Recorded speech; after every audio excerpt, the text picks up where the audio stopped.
Cowboys must be bold versus the black and gold. The Dallas Cowboys will leave Texas for Pennsylvania sometime today to take on the Pittsburgh Steelers at Acrisure Stadium on Sunday Night Football. Dallas looks to create a winning streak after defeating the Giants in New York last Thursday night. Pittsburgh was undefeated before falling to Joe Flacco and the Indianapolis Colts this past Sunday to fall to 3-1 on the season.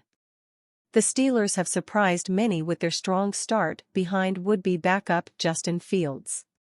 Fields was acquired in the offseason to learn and develop behind veteran Russell Wilson, but Wilson has been sidelined with a calf strain with no timeline for return. Pittsburgh's offense has been just enough to get the Steelers to their 3-1 record, leaning on a strong and opportunistic defense. Both teams will be tested in this interconference matchup. In order to come out with a victory, the Cowboys must be bold versus the black and gold. It's Friday, and that means it's Bold Predictions Day. Please keep in mind that these are bold predictions. They are meant to seem far-fetched but are still in the realm of possibility. Giants blowout was just what the Monday morning quarterback ordered one. Dak Prescott will lead the Cowboys in rushing. This is a bold prediction because Cowboys QB Dak Prescott has only 21 yards rushing on 7 carries so far this season. Prescott's utilization in the ground game has been nearly completely deleted from the playbook since his gruesome injury during the 2020 season. I've seen Dak scramble several times since then, and I don't believe his lack of rushing attempts has anything to do with his ankle, physically. It's more like Mike McCarthy and the coaching staff want to protect him from further injury. However, we have seen what a good rushing game from Prescott can do for the offense, and at this point in their running back situation, it wouldn't hurt to expand the playbook a bit and add the threat of Prescott's legs to a defense's game plan.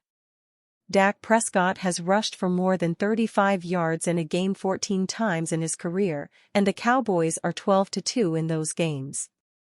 It's not necessarily the amount of rushing yards that puts pressure on the defense, but just the threat alone can open up running lanes that have been closed off so far this season. Sadly, 35 yards rushing will likely be enough to lead the entire team, but it is what is necessary to help the offense move the ball against the Steelers' defense. On the other side of the ball, the Dallas Cowboys look to build on a great defensive performance against the New York Giants. Dallas defense has been criticized for lack of effort and poor execution this season, allowing 474 yards rushing in a 2-game span to the Saints and Ravens. Something changed in New York last Thursday night, and the defense held the Giants to just 26 yards rushing on 24 attempts. Devin Singletary is nowhere near the caliber of rusher that Alvin Kamara, Derrick Henry, or Lamar Jackson are, but neither are the Steelers' running backs. Pittsburgh's lead back is Najee Harris, who is averaging just 3.4 yards per carry on the season. Utility player Cordarrelle Patterson has done well with his carries, but has only been handed the ball 14 times. Jaylen Warren appeared poised to take the RB1 job from Harris last season, but has hardly touched the ball this year. Even though Harris leads the team in rushing yards, Fields is still the biggest threat. Cowboys DC Mike Zimmer will likely spy Fields, contain him in the pocket, and force him to beat the defense with his arm instead of his legs. The defense continues its efforts to stop the run, and the Steelers will finish the day under 50 yards rushing for the game. With the news that Brandon Cooks would be sidelined with a knee infection suffered during a procedure after the game in New York, it immediately drove the stock up of the Cowboys' top playmakers, CeeDee Lamb and Jake Ferguson.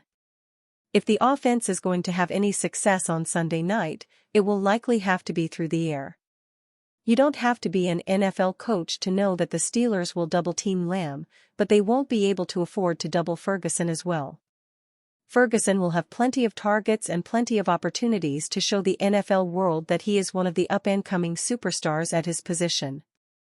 Believe it or not, Ferguson has yet to surpass the century mark for receiving yards in his young career. Not only will he surpass that mark this Sunday night, but he will haul in 10-plus catches and get over 150 yards receiving with at least one touchdown. That should be enough to leave Pittsburgh with a victory. Dak Prescott's advice for young players replacing injured Cowboys stars.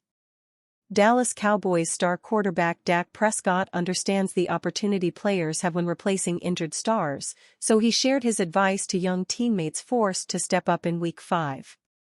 The Dallas Cowboys will be calling on a handful of the team's young players to step up in Week 5 against the Pittsburgh Steelers in primetime.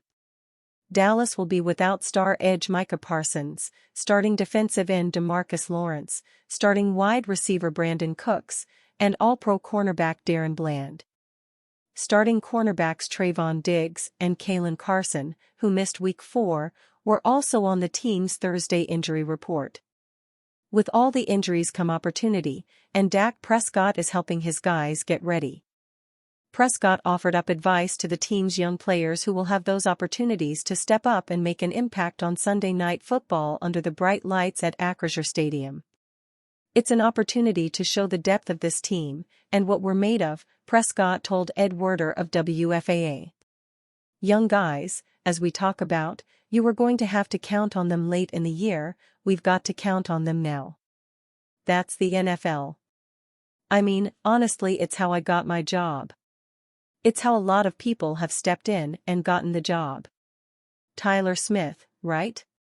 When your number's called, jump in, show that you belong here, show that you can prepare the right way, and make the most of your opportunity." Second-round pick Marshawn Kneeland can take the next step with more reps to show his pass-rushing ability, while the likes of Jalen Tolbert, Jalen Brooks, and sixth-round pick Ryan Flournoy will get more targets in Cook's absence. Proposed trade sends Cowboys a $100 million five-time Pro Bowl playmaker. Few teams are as familiar with Cleveland Browns star receiver Amari Cooper, quite like the Dallas Cowboys. Now, the receiver is being floated as a potential trade candidate. Could the Cowboys be interested in a reunion with Cooper? The team did not end things on the best of terms with Cooper, but Dallas needs help across the roster. All-City DLS Clarence Hill Jr. suggested the Cowboys could land Cooper for a future fifth-round pick. If the Cowboys are still in the race, they need to flip a fifth-round pick for Cooper, Hill detailed in a September 21, 2024, message on X. Cooper is in the final season of a 5-year, $100 million contract the wideout initially signed with Dallas. The five-time Pro Bowler was slated to have an $8.7 million cap hit this season. According to Spotrac, the Browns made a structural change in his contract that makes him more tradable.